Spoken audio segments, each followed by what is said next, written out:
Picture this, June 1995. The final bell rings. You burst through those doors into summer freedom. No cell phones in your pocket. No social media to check. Just 3 months of pure, unfiltered life stretching ahead of you. The last day of school in the 90s wasn't just the end of a school year. It was the beginning of everything. Today, we're diving into what made those final days so incredibly special, and why an entire generation can't stop missing them. If you remember signing yearbooks until your hand cramped, this one's for you. Let's go back. Number 1. No phones, just pure presence.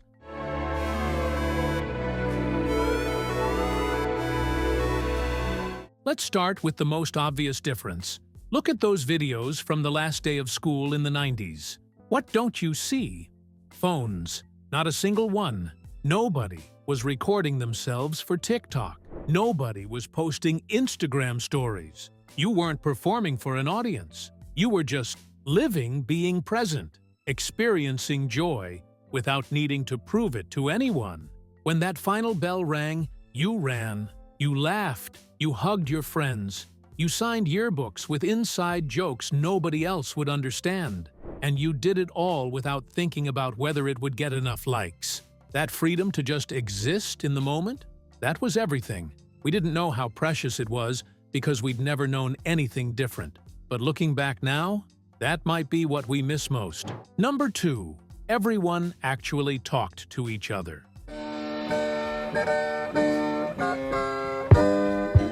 The last day meant something different back then. It meant you might not see some of these people for 3 entire months. And for seniors graduating, you might never see them again. So you talked, really talked. You made plans for summer. You exchanged phone numbers, actual landline numbers you had to memorize. You promised to stay in touch. You meant it. There was urgency to those conversations because communication took effort. You couldn't just text someone whenever. You had to call their house, hope they were home. Talk to their parents first. It mattered. People looked you in the eye when they said, "Have a great summer." They smiled. Genuine smiles. Not selfie smiles. They were camera shy, not camera hungry. And somehow, that made every interaction feel more real. Number 3. Yearbooks were everything. Yearbook signing on the last day was serious business. You'd spend hours getting signatures from everyone, not just your close friends, but people you barely knew, because those pages were permanent. Those messages would exist forever. People wrote paragraphs, inside jokes, remember when, stories, predictions about your future, phone numbers, addresses, sometimes drawings. The popular kids signed the same generic message over and over. Your real friends? They filled entire pages, and you'd read every single word over and over throughout the summer. Those yearbooks weren't just books, they were time capsules, evidence that you existed, proof that people cared enough to write something. Today's kids will never understand the weight of those Sharpie-written messages, the permanence of ink instead of pixels, the way those books could make you laugh or cry 30 years later. Number 4. Summer felt like infinity. 3 months. That's all it was. But on the last day of school in the 90s, summer stretched ahead like eternity. Time moved differently when you were young. A week felt like a month. Summer felt endless. You had plans, the pool, the mall, riding bikes with friends, staying up late, sleeping in, maybe a summer job, Blockbuster every Friday night, no homework, no responsibilities, just pure, beautiful freedom. And here's the thing, you couldn't Google what to do. You couldn't scroll TikTok for entertainment. Being bored was normal. And that boredom, it created magic. It forced you to actually do things, create things, experience life, instead of watching other people live theirs. The last day wasn't just ending school, it was opening a portal to a world where every day could be an adventure. Number 5. The fashion was gloriously chaotic.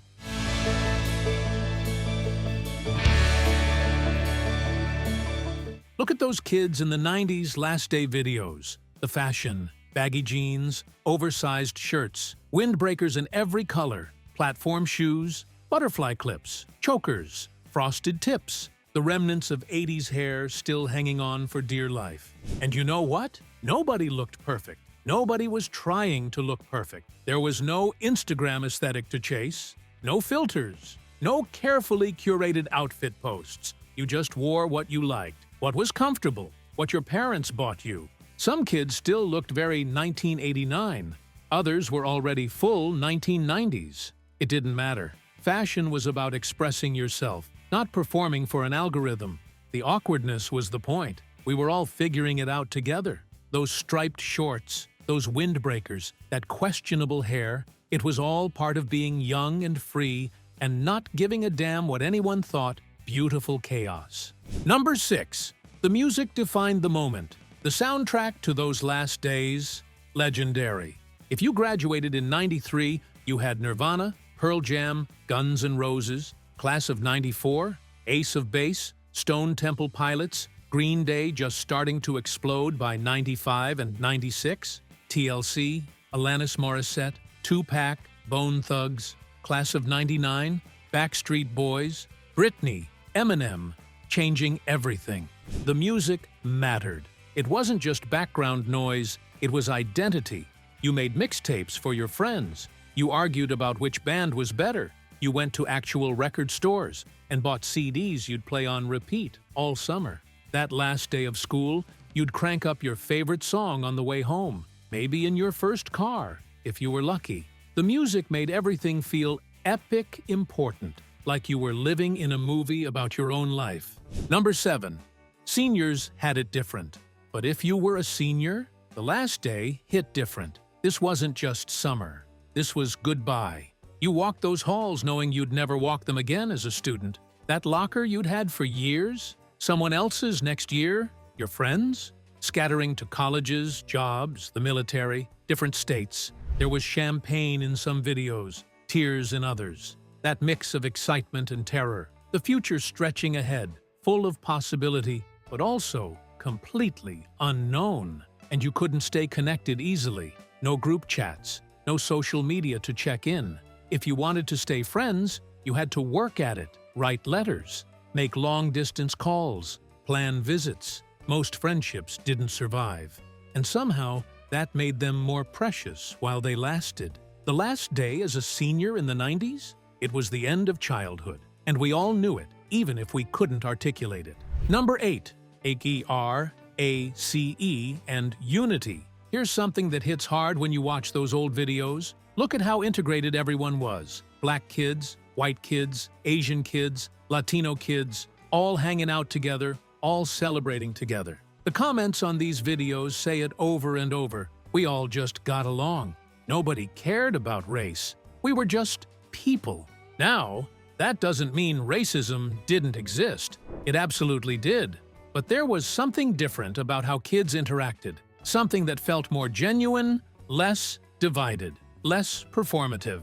Maybe it was because we weren't being fed algorithms designed to make us angry. Maybe it was because we actually knew each other as individuals, not avatars. Maybe it was because we spent time together in person, not filtered through screens. Whatever it was, there was a unity, a togetherness, an ability to see each other as just kids trying to make it through. And on that last day, none of the other stuff mattered. We were all just celebrating freedom together. Number 9. The world felt safer.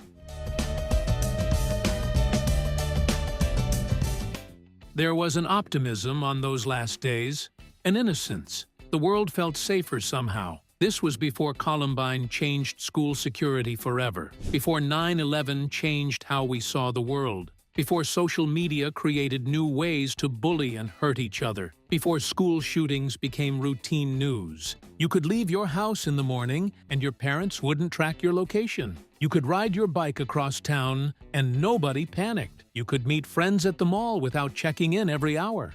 That freedom, that trust in the world, it's hard to explain to kids today. We just existed in public spaces without constant fear. The last day of school meant running free for 3 months, not running from anything, just running because you could. The world wasn't perfect, but it felt like it was possible for it to be. We had hope. The millennium was coming, Technology was advancing. The future looked bright. Number 10. The awkward beauty of it all.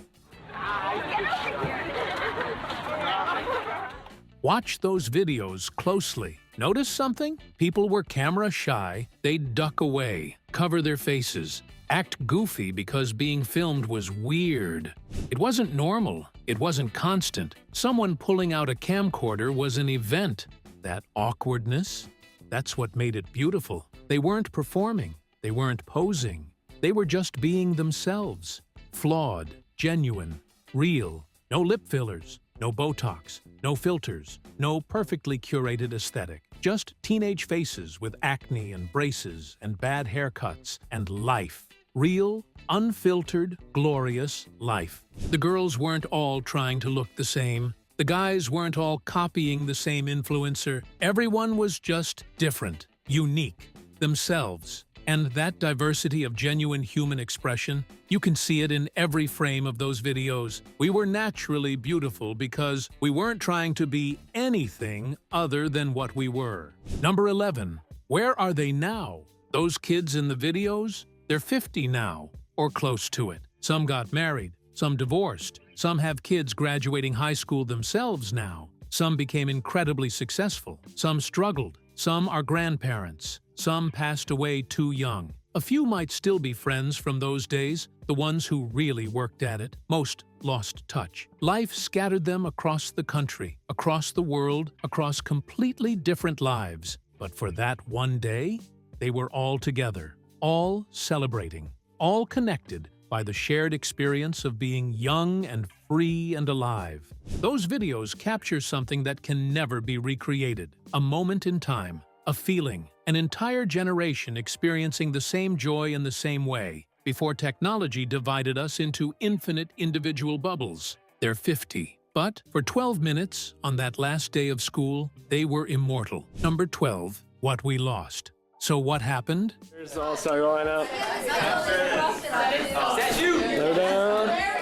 Why does watching these videos make us so emotional? Because we can see what we lost. Connection without technology, joy without performance, youth without anxiety about documenting everything, community without algorithms. We lost the ability to be bored, which means we lost the creativity that boredom created. We lost face-to-face communication skills. We lost the art of actually missing people. We lost privacy. We lost the freedom to make mistakes without them being permanently online. We gained convenience. We gained connection to people far away. We gained information at our fingertips. But we lost something precious, something those last day videos capture perfectly. We lost the ability to live in the moment without thinking about how the moment looks to others. And watching those kids, so present, so alive, so there, it breaks our hearts a little because we can never go back, and neither can our kids. Number 13.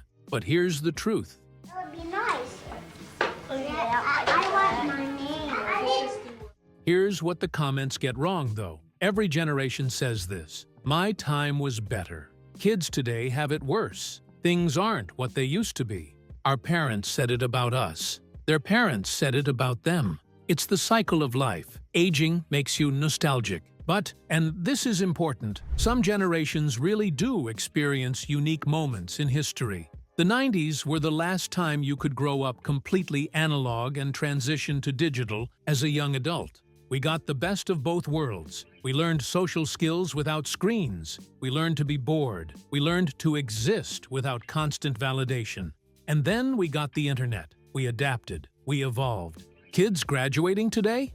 They were born into the digital world. They never knew anything different. They never experienced that last day of school where nobody had a phone, where summer meant disconnection. So yes, every generation has nostalgia. But this isn't just nostalgia. It's recognition that we experienced something that will literally never happen again. The last generation to grow up free from the digital panopticon. Number 14. The gift they gave us.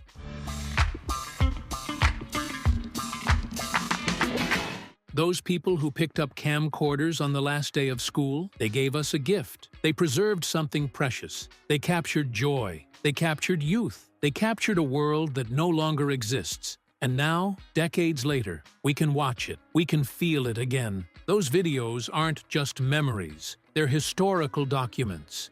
Evidence that we existed. Proof that those days were real. Proof that we were happy. Because sometimes we wonder, did we really have it that good? Or are we just romanticizing our youth? But then you watch the videos and you see it. The smiles, the laughter, the freedom, the connection, the life. It wasn't imagination, it was real. Those last days of school in the 90s were magical. Not perfect, nothing ever is, but magical in their simplicity, in their authenticity, in their pure, unfiltered joy. To the class of the 90s, all of us who walked those halls, we were so lucky. We didn't know it at the time. We couldn't wait to grow up. We couldn't wait for that last day, that final bell, that freedom. We thought life was just beginning. And it was. But it was also ending. The end of simplicity. The end of innocence. The end of a world where you could just be without being watched. Those last days of school in the 90s weren't just about summer vacation. They were about life. Real life. Messy, beautiful, unperfected, genuine life. We can't go back. Time doesn't work that way. Those hallways are filled with new kids now. Those lockers belong to someone else. Most of those friendships faded. We all got older, got responsibilities, got complicated. But for a few hours on those last days, we were infinite. We were free. We were young. And thanks to those old camcorders, we can prove it. What was your last day of school like? What year did you graduate? Drop it in the comments. We want to hear your stories. And if this took you back, if you felt something watching these memories, hit that like button and subscribe. Because we're all in this together. A generation that experienced something beautiful that will never happen again. The 90s last day of school wasn't just the end of a year. It was the end of an era. And we were there. Intro 00 to 030.